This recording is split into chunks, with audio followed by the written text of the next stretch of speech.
Hello friends, my self Vishal Kumar. और यहाँ पर आज देखेंगे इंटरेस्टिंग चीज़, जो भी केमिस्ट्री सब्सिडरी का प्रैक्टिकल बिहार यूनिवर्सिटी का। तो आप पहले 1 मिनट तक आप पूरा का स्क्रीनशॉट ले लीजिए। 1 मिनट का ही समय आपको दिया जाएगा। तो इस तरीके से केमिस्ट्री सब्सिडरी प्रैक्टिकल का ये देख रहे हैं, यहाँ से शुरू है।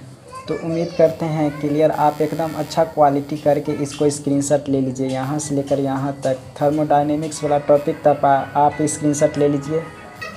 फिर उसके बाद यहाँ से लेकर यहाँ तक स्क्रीनशॉट पूरा आप ले लीजिए। फेज रूल से लेकर अंतिम तक ये सब पढ़ना है आपको, तो स्क्रीनशॉट ले लिए होंगे। फिर उसके बाद यहाँ ग्रुप ए वाला ही देख रहे हैं, यहाँ से लेकर यहाँ तक स्क्रीनशॉट आप ले लीजिए। फिर ग्रुप बी में आप यहाँ से लेकर यहाँ तक स्क्रीनशॉट ले लीजिए एकदम अच्छा क्वालिटी करके।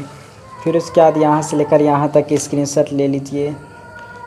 तो कोऑर्डिनेशन कंपाउंड से यहाँ तक के स्क्रीनशॉट ले लीजिए। अब बात करें तो यहाँ से यहाँ तक स्क्रीनशॉट ले लीजिए, यहाँ देख सकते हैं। और इस तरीके से ग्रुप सी भी कंप्लीट हो गया। अब आगे देखेंगे तो यहाँ केमिस्ट्री प्रैक्टिकल का स्क्रीनशॉट ले लीजिए, कौन कौन प्रैक्टिकल बनाना है। अगर कोई भी बिहार यूनिवर्सिटी केमिस्ट्री सब्सिडी से रिलेटेड पढ़ाई तो सिलेबस अपलोड कर ही देंगे, तो पढ़ना है पूरा तो सब्सक्राइब कर लीजिए। अब यहाँ पर डायरेक्ट पढ़ते हैं कि हमें क्या क्या पढ़ना है, तो इसको डायरेक्ट रीडिंग करेंगे। आप चाहे तो वीडियो को आप छोड़ भी सकते हैं। और बस यही बताना था क्या क्या हमें सब्सिडी में पढ़ना होता है। PYQ सिलेबस या कोई भी चीज़ चाहिए बिहार यूनिवर्सिटी से रिलेटेड, गेस्ट पेपर भी, तो आप हमें इस नंबर पर व्हाट्सअप करेंगे। तो ये व्हाट्सअप नंबर है, तो हमें इस पर आप कांटेक्ट करेंगे तो व्हाट्सअप कीजिए, मिल जाएगा। बस थोड़ा सा, लेकिन इसके लिए रुपया देना होगा, 15, 20, 30 रुपया के आसपास। तो किस तरीके से पूछता है इसका, हम आगे मांगेंगे PYQ तो PYQ दे देंगे। आप छोड़ भी सकते हैं यहाँ पर, नहीं तो आप देखिए क्या क्या पढ़ना है आपको। केमिस्ट्री सब्सिडरी हो या जनरल हो तो सेम पढ़ना है। 9 क्वेश्चन आता है ग्रुप ए, मतलब 5 set and 5 of them answer. 9 total मिलाकर 9 क्वेश्चन आता है, 5 जिसमें से बनाना होता है। और यानी कि maximum of 2 questions from any group A, यानी कि ग्रुप ए में से मतलब 3 ग्रुप है, group A, group B, group C, तो टोटल 5 बनाना है। और मैक्सिमम 2 क्वेश्चन एक ग्रुप से बनाना है। तो समझिएगा कैसे बनाना है। तो इस तरीके से ए बी सी ग्रुप है, तो मानिए 2 इसमें से बनाते, 2 इसमें से, तो 1 बनाना होगा इसमें से। अगर इस तरीके से आपके साथ तो कर सकते, 2 2 1 ही करना होगा, तो 3 किसी में से भी नहीं बना सकते। तो वही बात यहाँ पर है। तो अब पढ़ते हैं क्या क्या आपको पढ़ना है। तो थर्मोडायनेमिक्स पढ़ना है, तो थर्मोडायनेमिक्स में ये सब टॉपिक पढ़ना है। थर्मोडायनेमिक टर्म पढ़ना है, statement and mathematical formulation of first law of thermodynamics, enthalpy पढ़ना है। फिर उसके बाद and heat capacities and constant pressure and volume के बारे में पढ़ना है। Relationship between CP and CV पढ़ना है। Work done in adiabatic and isothermal changes के बारे में पढ़ना है। जूल थॉमसन इफेक्ट्स पढ़ना है। एंड यानी कि ये micropipe for ideal and real gases के बारे में पढ़ना है। अब थर्मो केमिस्ट्री में पढ़ना है ये सब बातें। तो क्या क्या पढ़ना है, जैसे standard state, enthalpy of formation, Hess law, heat of reaction and constant pressure and constant volume के बारे में पढ़ना है। enthalpy of neutralization पढ़ना है। किरचॉफ्स इक्वेशन पढ़ना है। Necessity of second law it's statement पढ़ना है। एंट्रोपी कार्नोट साइकिल पढ़ना है। Efficiency entropy changes for an ideal gas at constant pressure, constant volume and constant temperature पढ़ना है। अगर आप नीट एस्पिरेंट है या IIT ये सब अगर पढ़ रहे होंगे, साइंस वाला कोई भी चीज़ पढ़ रहा है जो कि 12th लेवल वाला 11th लेवल वाला है, तो बहुत ही गजब आपको ये सब आता ही होगा। फेज रूल तो हम लोग जानते ही हैं, फेज रूल में ये सब पढ़ना पड़ेगा। जैसे कि हो गया phase rule and meaning of phase component and degree of freedom पढ़ना है। 1 कंपोनेंट सिस्टम जैसे water, triple point. 2 component system में हो गया ZN कॉपर सिस्टम, FeCl2+H2O पढ़ना है। फ्रीजिंग मिक्सर पढ़ना है। एजियोट्रॉप्स पढ़ना है। HCl+H2O। इथेनॉल प्लस वाटर क्या पढ़ना है। ये सब फेज रूल है। दोनों को मिलाने पर कैसा स्ट्रक्चर बनेगा, मतलब कैसा ये बनेगा graph. Principle of steam distillation, फिर इफोरेसेंस एंड डेलिक्विसेंस के बारे में पढ़ना है। ये सब टॉपिक अब बात करें हम इलेक्ट्रोकेमिस्ट्री में, तो इलेक्ट्रोकेमिस्ट्री में ये सब टॉपिक आपको पढ़ना है। तो कौन कौन टॉपिक पढ़ना है, जैसा कि यहाँ पर देख सकते हैं। इसमें हो गया माइग्रेशन ऑफ आयंस, फिर है Kohlrausch's law, Ostwald's dilution law and its verification, transport number and its measurement, abnormal transport number, buffer solution and its pH, hydrolysis of salts and calculation of hydrolysis constant along with Ka, Kb and Kw के बारे में पढ़ना है। Theory of indicators, pH diagram and indicator range, chemical cells के बारे में पढ़ना है। Concentration cells with and without transference के बारे में पढ़ना है। Reversible and irreversible electrodes, hydrogen and calomel electrodes के बारे में पढ़ना है। ईएमएफ ऑफ सेल पढ़ना है। ये सब टॉपिक हम लोगों को पढ़ना है। अगर पूरा पढ़ना है तो सब्सक्राइब तो कर ही लीजिए। उसके बाद ग्रुप ए में ये टॉपिक फिर पढ़ना है, यानी कि काइनेटिक्स एंड यानी कि कैटालिसिस के बारे में पढ़ना है। तो इसमें क्या क्या पढ़ना है, ऑर्डर ऑफ जनरल रिएक्शन के बारे में पढ़ना है, जिसमें rate law and reaction mechanism पढ़ना है। Expression for rate constant for first and second order reaction, their half life period, determination of order second order reaction. फिर ये पढ़ना है हमें reaction temperature dependence of order reaction, Arrhenius equation, activation energy, catalysis, homogeneous and heterogeneous catalytic reaction पढ़ना है। Effect of catalyst on reaction पढ़ना है। Rate auto catalyst पढ़ना है। इंडस्ट्रियल कैटालिस्ट,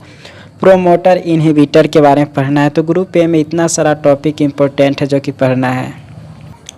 अब ग्रुप बी में इतना सारा चीज़ पढ़ना है, जिसको इनऑर्गेनिक केमिस्ट्री भी कहते हैं। इनऑर्गेनिक केमिस्ट्री में इतना सारा टॉपिक पढ़ना है, जैसे कौन कौन चैप्टर है, chemistry of elements of first transition series, फिर उसके बाद है oxidation potential diagram and oxidising and reducing properties के बारे में पढ़ना है। फिर कोऑर्डिनेशन कंपाउंड्स के बारे में पढ़ना है। फिर रेडियो एक्टिविटी के बारे में पढ़ना है। इतना सारा टॉपिक। तो चलिए एक एक को शुरू से हम पढ़ते हैं यहाँ पर। तो characteristic of D block elements पढ़ना है। फिर उसके बाद है comparative study of ionic radii पढ़ना है। ऑक्सीडेशन स्टेट्स पढ़ना है। ऑक्सीडाइजिंग एंड रिड्यूसिंग प्रॉपर्टीज पढ़ना है। Magnetic behaviour and complex forming tendency of ions with respect to coordination number पढ़ना है। 4 और 6 एंड देयर स्टीरियो केमिस्ट्री के बारे में पढ़ना है। इतना सारा टॉपिक, ये सब सब्सिडी में भी हमें पढ़ना, मतलब ऑनर्स में भी ये सब पढ़ना है। Oxidation potential diagram and oxidising and reducing properties के बारे में पढ़ना है। तो oxidation state diagram for oxidised and reduced system of hydrogen, sulfur, nitrogen, manganese and chromium system along with their redox potential and their stability in water पढ़ना है। in acid and alkaline media, application of oxidation potential diagram का application क्या है ये भी पढ़ना है। फिर उसके बाद बात करें कोऑर्डिनेशन कंपाउंड्स में, हमें पढ़ना है double salts and coordination compounds. फिर है Werner's theory, primary and secondary valency experimental verification including isomerism. फिर नोमेनक्लेचर कॉम्प्लेक्स कंपाउंड, जैसे EAN रूल हो गया, सिलेट्स एंड इनर कॉम्प्लेक्सेस हो गया। फिर वेरिएंस बॉन्ड थ्योरी, जैसे ML bonding and it's limitations पढ़ना है। Spin only magnetic moments and stereochemistry के बारे में पढ़ना है। Study of complex formation for solubility of compounds and inner complex salts with DMG and 8 हाइड्रोक्सीक्विनोलिन मतलब EDTA के बारे में पढ़ना है। EDTA समझते होंगे। अब रेडियो एक्टिविटी में ये सब टॉपिक पढ़ना है, जिसमें शामिल है nuclear transformation, binding forces at the nucleus और nuclear stability, radioactive equilibrium, nuclear isomerism, radioactive series, artificial radioactivity, isotopes effect and isotope exchange reaction, nuclear fission and fusion reaction, moderator पढ़ना है। अगर आप syllabus देखेंगे class 11-12 आपका complete है, तो ये पढ़ने की ज़रूरत ही नहीं है। पूरा पार्ट 1 पार्ट 2 11-12 से ही रिलेटेड है। उसके बाद ऑर्गेनिक केमिस्ट्री पढ़ना है, जैसे रिएक्शन मैकेनिज्म हो गया। तो ऑर्गेनिक केमिस्ट्री भी 25 नंबर का रहता है। तो टाइप्स ऑफ ऑर्गेनिक रिएक्शन, जैसे टाइप ऑफ रिएजेंट्स हो गया, रिएक्टिव इंटरमीडिएट हो गया, कार्बोकेटायन हो गया, कार्बोएनायन हो गया एंड फ्री रेडिकल्स हो गया, ये सब पढ़ना है। फिर उसके बाद बात करें तो कौन कौन चीज़ पढ़ना है यहाँ पर आपको, तो हाइड्रोक्सी एसिड्स के बारे में पढ़ना है, तो ये सब टॉपिक पढ़ना है। तो देख सकते हैं isolation, synthesis and properties of lactic, tartaric and citric acids हो गया, optical isomerism in lactic and tartaric acid को पढ़ना है। कार्बोहाइड्रेटेड में पढ़ना है carbon chain and ring structure of glucose and fructose, फिर methods of their interconversion पढ़ना है। फिर चेन के बारे में पढ़ना, chain lengthening and chain shortening of aldose osazone formation जो होता है वो। एक्टिव मिथाइलिन कंपाउंड्स के बारे में पढ़ना, जिसमें active methylene group, keto enol tautomerism, preparation and synthetic application of ethyl acetoacetate and diethyl malonate को पढ़ना है। एरोमेटिसिटी केमिस्ट्री में पढ़ना है, aromaticity the Huckel rule, aromatic ion structure of benzene including valence bond and molecular orbital pictures पढ़ना है। Aromatic electrophile substitution पढ़ना है, general pattern of the mechanism, craft reaction पढ़ना है, directive influence of functional groups, orientations, study of nitrobenzene, aniline, phenol, benzene diazonium chloride, फिर है benzaldehyde, acetophenone, benzoic acid, benzene sulphuric acids, ये सब पढ़ना है हमें एरोमेटिसिटी केमिस्ट्री में। अब प्रैक्टिकल में क्या क्या है तो चाहे तो इसको भी देख लिए, यानी कि वॉल्यूमेट्रिक एनालिसिस हमें पढ़ना है, यानी कि इसमें एसिडमेट्री, एल्केमेट्री मतलब एल्कलीमेट्री में पढ़ना है, estimation of mixture of sodium carbonate and sodium bicarbonate